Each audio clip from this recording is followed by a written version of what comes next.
আজম ও সায়েম আয়ুব সহ বেশ কিছু তারকা ক্রিকেটারকে ছাড়াই বাংলাদেশে আসছে পাকিস্তান। মূলত অফ ফর্মে থাকা সিনিয়রদের বিশ্রাম দিয়ে একঝাঁক তরুণ ও নতুন মুখ নিয়ে স্কোয়াড সাজানোর পরিকল্পনা করছে পিসিবি।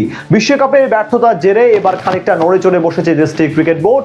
যে কোনো মূল্যে জিততে চায় টাইগারদের বিপক্ষে, তাই তো একেবারে ঢেলে সাজানো একটা স্কোয়াড নিয়ে খেলবে দলটি। বাংলাদেশের সফরকে সামনে রেখে তবে কেমন স্কোয়াড নিয়ে খেলতে পারে পাকিস্তান, সেটা জানবো প্রতিবেদনের বাকি অংশ। বিশ্বকাপ ব্যর্থতার দায়ে প্রতি ক্রিকেটারকে অর্ধ কোটি রুপি জরিমানা করেছে পাকিস্তান ক্রিকেট বোর্ড। সেই খবর এখন পুরনো। এর পাশাপাশি এবার ক্রিকেটারদের জন্য বড় শাস্তি নিয়ে আসছে পিসিবি। টুর্নামেন্টে এত বাজে পারফরমেন্সের কারণে সবাইকে কাঠগড়ায় দাঁড় করাচ্ছে প্রেসিডেন্ট মহসিন নাকভি।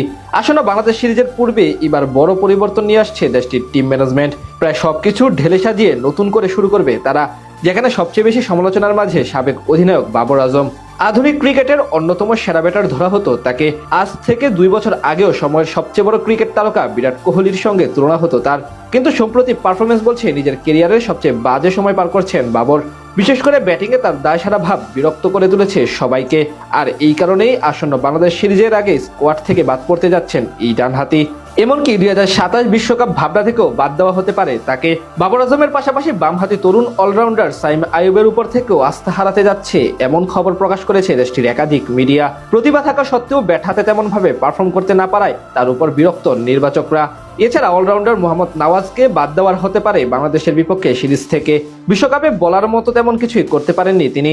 সবশেষ শ্রীলঙ্কার বিপক্ষে গুরুত্বপূর্ণ ম্যাচে বাজে শট খেলে আউট হয়েছিলেন তিনি।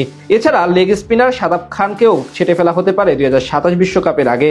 স্কোয়াডে থেকে কোচের সঙ্গে গ্রুপিং করার মতো অভিযোগ আছে তাকে নিয়ে। এমনকি তার উপর অনেক ক্রিকেটার বিরক্ত এমন গুঞ্জনও বের হয়ে এসেছে বিশ্বকাপের পরে। শাদাব খানকে বাদ দেওয়ার পাশাপাশি বোলিং ইউনিট এবং মিডল অর্ডার থেকে আরো 2-3 জন ক্রিকেটারকে ছাঁটাই করা হতে পারে বাংলাদেশের বিপক্ষে সিরিজের পূর্বে। অর্থাৎ টাইগারদের বিপক্ষে সম্পূর্ণ তারুণ্য নির্ভর দল নিয়ে 3 ম্যাচের ওডিআই সিরিজ খেলতে আসবে মেন ইন গ্রিনরা। আর এর মাধ্যমে 2027 বিশ্বকাপের আনুষ্ঠানিক প্রস্তুতি শুরু করবে পাকিস্তান। বিশ্বকাপের প্রথম 2 ম্যাচে নেদারল্যান্ডস ও যুক্তরাষ্ট্রের বিপক্ষে কষ্টার্জিত জয় পেলেও নিজেদের চিরপ্রতিদ্বন্দ্বী ভারতের সাথে কোনো পাত্তাই পায়নি তারা। এরপর সুপার 8 এসেও ভক্তদের পুরোপুরি হতাশ করেন মাইক হ্যাসনের শিষ্যরা, যার কারণেই মূলত এমন পরিবর্তন আসতে যাচ্ছে তাদের সাদা বলের স্কোয়াডে। তবে সেখানে দলে টিকে যেতে পারেন ওডিআই অধিনায়ক শাহিন শাহ আফ্রিদি, মোহাম্মদ রিজওয়ান, সাহেবজাদা ফারহান, ফখর জামান, হারিস রফ কিংবা নাসিম শাহর মতো তারকারা।